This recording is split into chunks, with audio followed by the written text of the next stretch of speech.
안녕하세요. 오늘은 2021년 8월 6일 금요일 아침입니다. 안교과 새벽기도에 오신 여러분들을 진심으로 환영합니다. 저는 네파교회를 섬기는 정순옥이라고 합니다. 기도드리고 한 주일을 마감하는 금요일 교과 내용을 살펴보도록 하겠습니다. 기도하겠습니다. 하늘에 계신 저희들의 아버지, 오늘 이 시간에 하나님께서 우리에게 하나님의 말씀으로 하루를 시작하고 하나님의 말씀으로 하루를 살아갈 수 있는 힘을 얻게 하신 하나님의 능력으로 인하여 감사를 드립니다. 아버지여, 우리에게 하나님을 향한 믿음이 날마다 새롭게 하여 주시옵소서. 그리고 하나님을 아는 지식이 날마다 새롭게 하심으로 말미암아 정말 옹달샘에서 샘물이 솟아오르는 것처럼 하나님을 향한 우리의 사랑이 새롭게 날마다 변화되는 경험을 할 수 있도록 주여 도와주시옵소서. 이 시간에도 주의 영이 우리와 함께 하심으로 말미암아 하나님 안에서 새로운 믿음의 모습을 발견할 수 있도록 도와주시옵기를 거룩하신 예수님 이름으로 기도드렸습니다. 아멘. 감사합니다. 오늘은 한 주일을 마감하는 금요일입니다.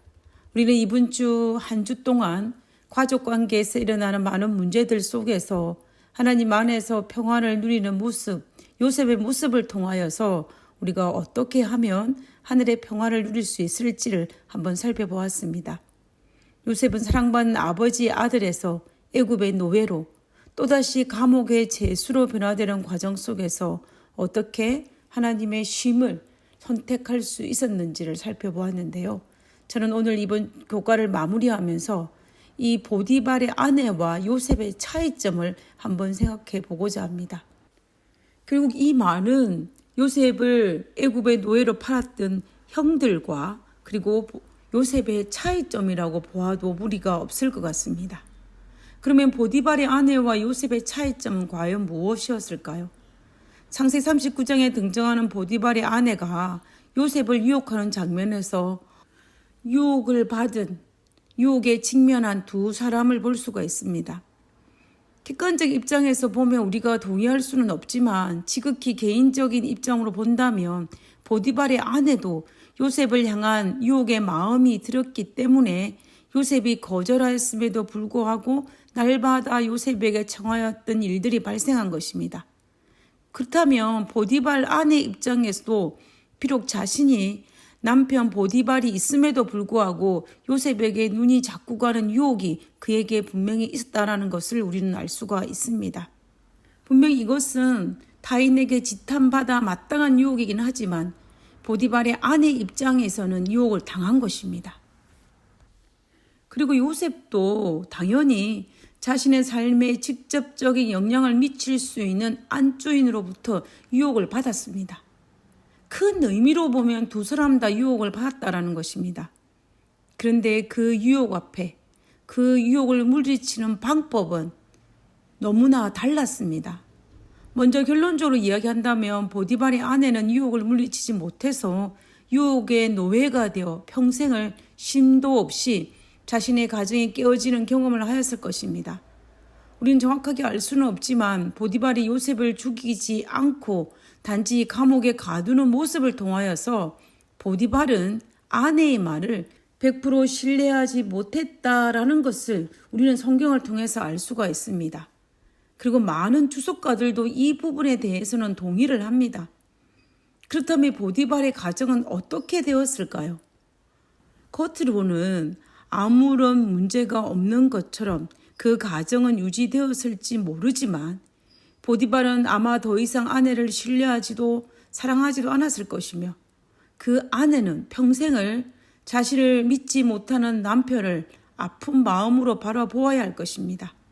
죄책감에 사로잡혀 그 마음에 진정한 쉼을 잃어버리겠을 것입니다. 어쩌면 그 가정이 깨어졌는지도 모르겠습니다.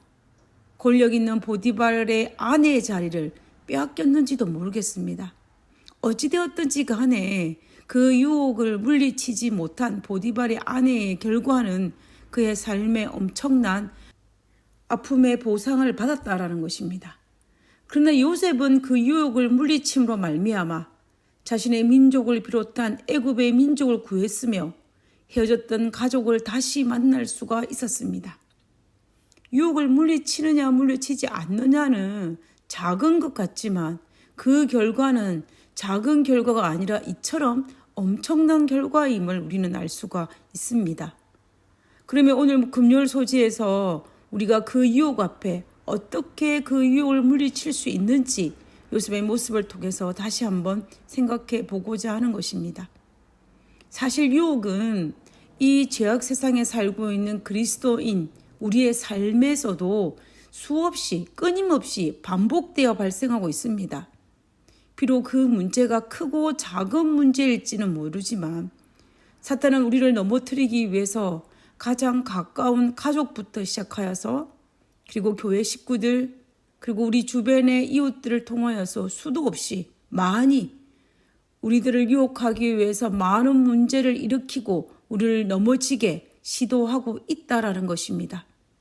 이 유혹을 우리가 요셉처럼 물리치느냐 아니면 보디발의 아내처럼 넘어가느냐가 관건입니다. 여기서 우리가 반드시 간과하지 말아야 할 정말 중요한 포인트는 우리는 우리의 힘으로 절대로 이 유혹을 물리칠 수 없다라는 것입니다. 내 힘으로 할 수 있다고 생각하는 것 자체가 또 다른 유혹에 넘어가는 것이고 문제를 해결하는 것이 아니라 더 많은 문제를 만들어내는 것입니다. 저는 20대를 접어들면서 저의 전공과 상관없이 카운셀러에 관심을 참 많이 가지게 되었습니다. 그래서 그 당시 읽었던 많은 책들이 상담에 관련된 책이었습니다. 기독교 서적도 상담에 관련된 책을 좋아했습니다.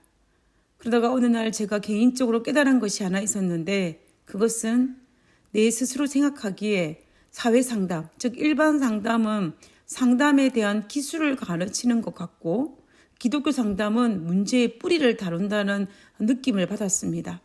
다시 말하면 수돗물이 터진 방 안에 물바다가 된 상태를 해결하는 방법에서 일반 상담에서는 방 안에 물을 제거하는 기술을 가르친다면 기독교 상담은 터진 수돗물을 잠그는 방법을 가르쳐주는 그런 느낌을 받았습니다.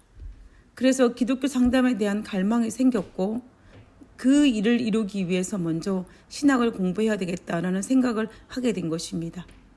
제가 신학을 공부하게 된 직접적인 이유가 바로 이 부분 때문이었습니다. 제가 제 개인적인 이 이야기를 하는 이유는 모든 문제의 해결을 하나님 안에서 찾아야만이 이 근본적인 문제를 해결할 수 있다라는 것입니다. 결국 우리 삶에 발생하는 문제를 해결하기 위해서 그 해답을 찾는 과정은 지금 당장 일어난 현상에서 그 원인을 찾는다면 그 참된 원인을 찾을 수가 없습니다. 많은 시간과 많은 대가를 지불해야 합니다. 그리고 그런 방법을 사용할 경우에 실패할 확률도 굉장히 높습니다. 요셉은 이 문제를 해결하기 위해서 하나님을 통해서 해결하고자 시도하였습니다.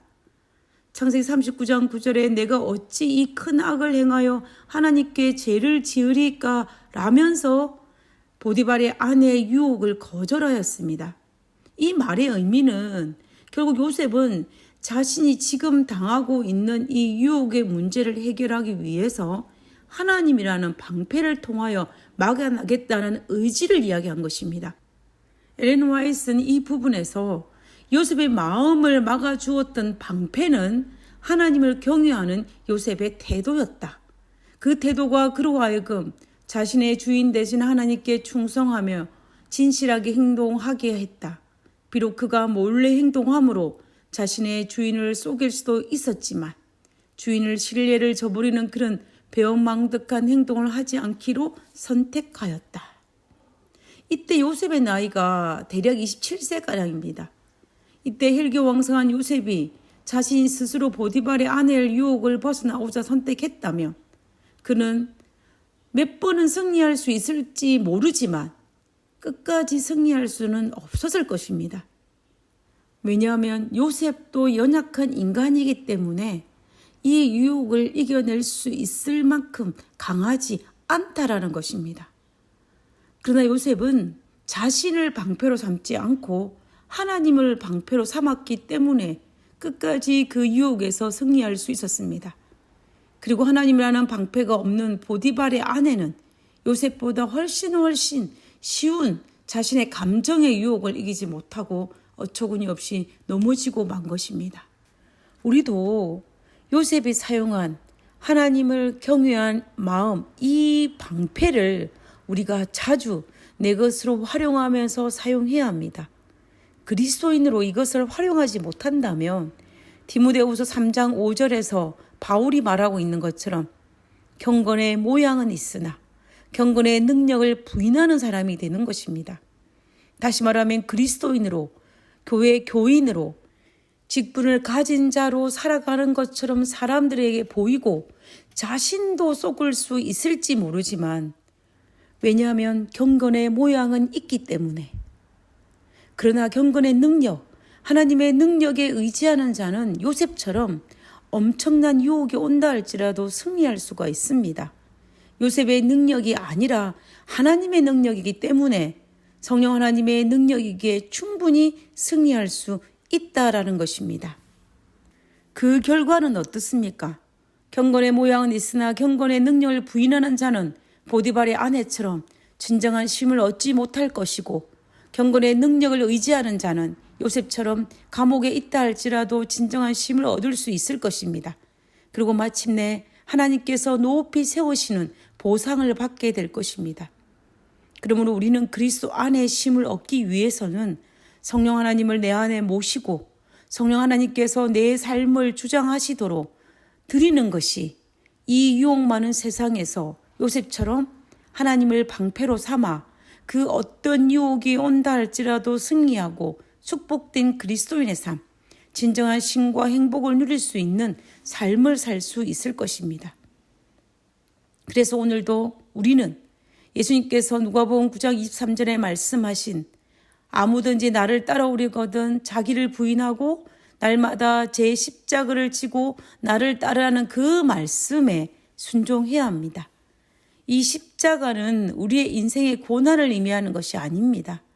이 십자가를 지는 것은 자신의 자아를 부인하고 기쁨으로 자진하여 예수님께 굴복하는 것을 의미합니다. 이것을 이해한 사도 바울이 나는 날마다 죽노라 라고 말하지 않았습니까? 날마다 그리스도 안에 내 자신을 굴복함으로 내 자아를 죽여서 세상에 당하는 수많은 유혹들을 내 힘이 아닌 하나님의 힘을 방패로 삼아 살아간다면 우리는 요셉처럼 승리할 수 있을 것이고, 승리 안에 진정한 그리스도의 삶을 얻을 수 있을 것이며 승리하는 그리스도의 삶을 살 수 있을 것입니다. 그리고 성령 충만한 삶을 살 수 있을 것입니다. 우리 모두 우리의 방패 되시는 우리 하나님을 방패로 삼아 이 유혹 많은 이 세상에서 요셉처럼 승리하는 우리 모두가 되기를 간절히 바라면서 이번 주 교과를 모두 마치고자 합니다. 기도하고 마치겠습니다. 오 주여, 나를 받으사 온전히 당신의 것으로 삼으소서. 저희 모든 계획을 주님의 발 앞에 놓나이다. 오늘 저를 주님 일에 써 주시옵소서. 저와 동행해 주시고 제가 행하는 모든 일이 주님 안에서 성취되게 하옵소서. 하늘에 계신 저희들의 아버지 하나님, 우리는 그리스도인으로 살 수 있도록 도와주시옵소서. 경건의 모양은 있으나 경건의 능력을 부인하는 자로 살지 않고 경건의 능력을 인정하는 자로, 경건의 능력을 우리의 삶의 방패로 삼는 자로 살아갈 수 있도록 도와주시옵소서. 오늘 하루도 저와 동행해 주시고 오늘 행하는 모든 일들이 주님 안에서 성취되는 경험을 할 수 있도록 도와주시옵소서. 거룩하신 예수님의 이름으로 기도드렸습니다. 아멘.